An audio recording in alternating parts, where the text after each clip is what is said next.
guys, welcome to the review show. My name's Austin and welcome back to my 2-week Star Wars series that I'm doing. We're halfway through this. I do have a playlist, so if you guys want to go check out my series that I've been doing, I'll put a link up there or down there, wherever the two.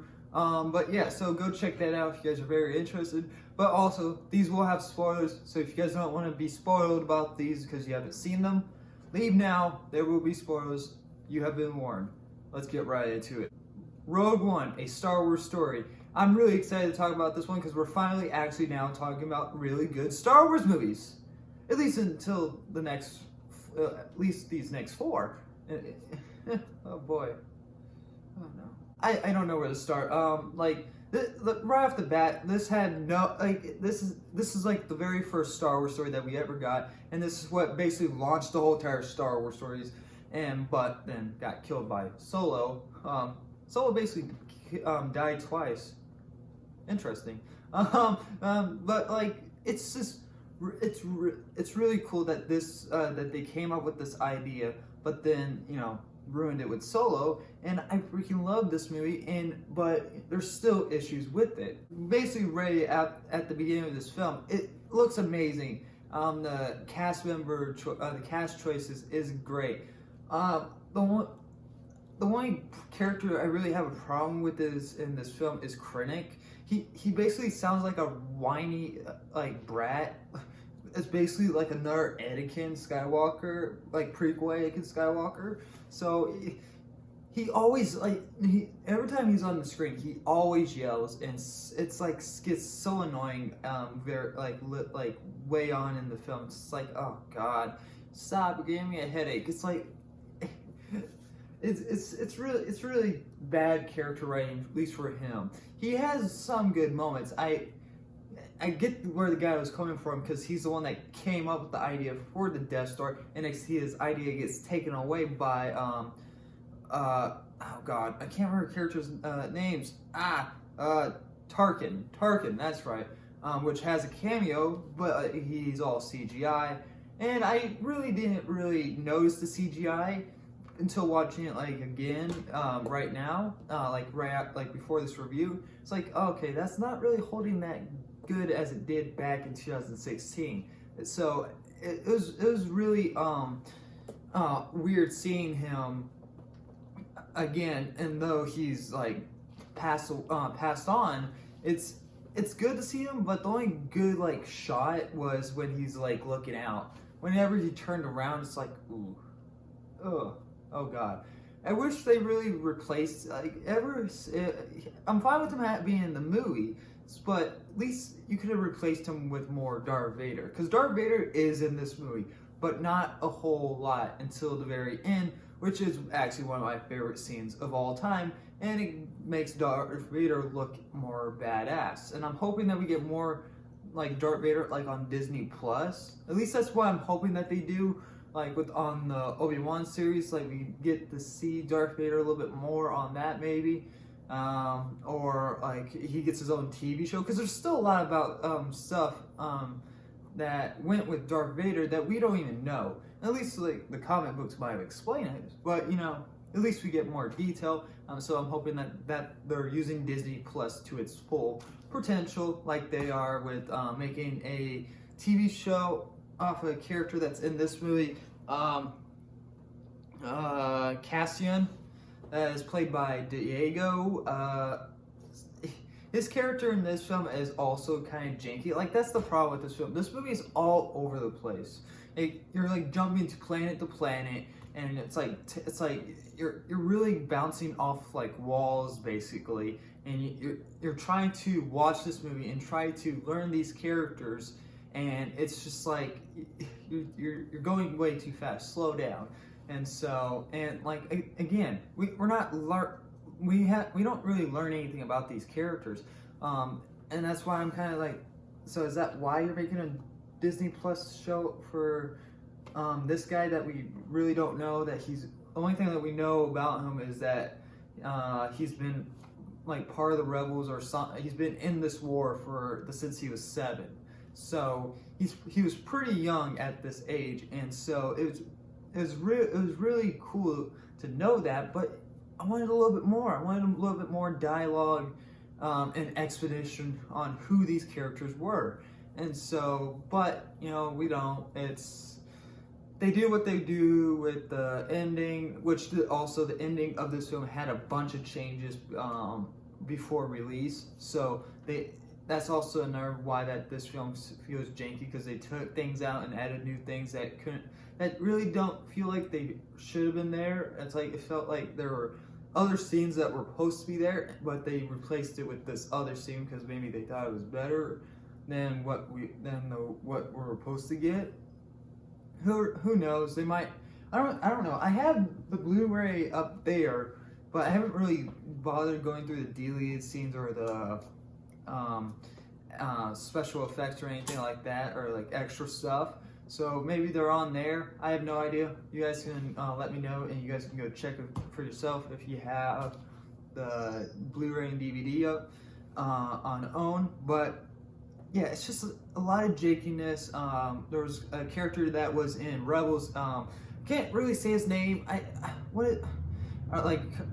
Sadron, something like that. I have no idea to say his name. The Star Wars names are really hard to say.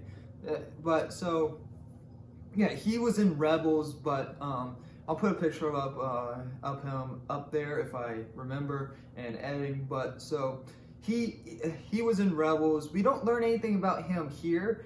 And I mentioned about the stupid TV show stuff that in the previous reviews, but for you that are just tuning in, I will just say that it's kind of ridiculous that we have to go watch these TV shows or read those books to like figure out who these characters are, and that's why I'm kind of upset about Disney Plus doing it with this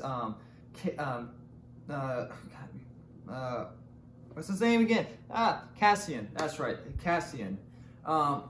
It's just it's like I get you can't do the Disney Plus anymore. I mean, not the Disney Plus, the Star Wars stories anymore, because people are not going to go see him, and he dies at the end of this movie. So it'd be pointless to make a movie about him, and it's not going to have any suspense about it. And I guess the TV show won't either, but you can go more in depth with it. But I'm kind of like, that's kind of a little tedious. Just do it right the first time.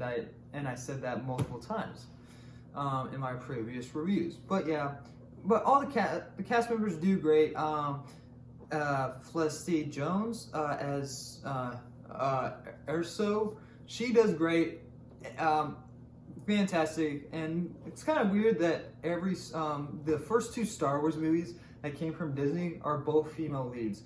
I mean, I get they want to try something new, but it's just kind of like a little weird that they're back-to-back female leads, which I have no issue with. But there's a scene in this film that was in Force Awakens where when Finn meets Rey, he sees Rey in the distance being attacked by people, like by stragglers, and so he goes off for the help, but then he realizes that she didn't need him help. There's a scene like that in Rogue One where Cassian was about to shoot some stormtroopers to help Gina, I can't speak, Ursula. And so, but then she had it under control, and he's just like, oh, wow, you're a badass. So, yeah, it's just, it was a little weird kind of scene. It's like, you did that, literally like a movie before. I mean, like, there's not a whole lot to talk about in this movie. I'm trying to keep at least the Star Wars story reviews short, because I'm trying to keep up with my schedule and all that. So I'm trying to get back to the Skywalker Saga movies. So it's kind of really hard to, especially with daily reviews of the series, which is one of the biggest series out there, at least right now. It's not the biggest, but it's one of them. And so it's really hard to talk about this movie without thinking about being behind schedule. But let's talk about Baze, and I don't know how to say his name, Wani, yeah, no, that's not how you say it, but it's like, I guess, sensitive Force friend. These two guys are like really good friends. The chemistry works, but we don't learn anything about them. The only thing that we learn that they've been probably friends for like years, and one of the guys is like Force sensitive. So it's like, and that's like all we learn, and it's really sucks that we don't learn any about these characters because they all die in the end, and it's like, okay, it's like I get why you killed them off because they don't show up. They would show up in like the originals if they were still alive. I mean, they could still have been alive. I mean, but none of them were else mentioned about being force sensitive or their name being like mentioned. So it's like okay, I get why you did it. And so, and another thing is that that this movie fixed a really big plot hole from New Hope, and that's another reason why I just really love this movie. It fixes the problem why the Empire made this weakness in the Death Star, and it's because there was this guy that was forced, Jin's father, that was forced to build the Death Star. So he's like fuck you then, and decides to make a secret like part of the Death Star that you can blow up. So that goes straight down to the reactor, which is an amazing idea to fix, and it gives Jin Erso Erso's character to do something in this film. Well, it gives her a purpose at least to be in this film. And without that subplot, it kind of felt like, why is she here? Like, because the reason why she's here is because of her father building the Death Star. So it's like if she'd showed up out of nowhere, it would have been like, oh, you just wanted another female lead. Okay, well, all right. I mean, that's all I wanted to talk about in this movie. It's great. It's no bad dialogue. The characters are great. Acting's great. Few little nitpicks there and then. Wanted a little bit more Darth Vader, like I got at the end. That fight with Darth Vader was just freaking amazing. Wish he was on the planet before it was blown up. It would have been freaking amazing if he was down there. Seeing fucking Darth Vader chopping people in half. That would have been freaking great. But yeah, I think Hayden Christensen was wearing the suit and the mask in this one. I believe so. I'm pretty sure I'm wrong. I didn't see his name in the cast or crew members on IMDb. I don't even think it says who plays Darth Vader. Hold on. James Earl Jones plays Darth Vader, like at least the voice. I don't know who wore the action suit. I would assume it would have been Hayden Christensen. That would have been like a nice little like I guess element. I don't know. At least it would have been like, okay, he's still part of this universe.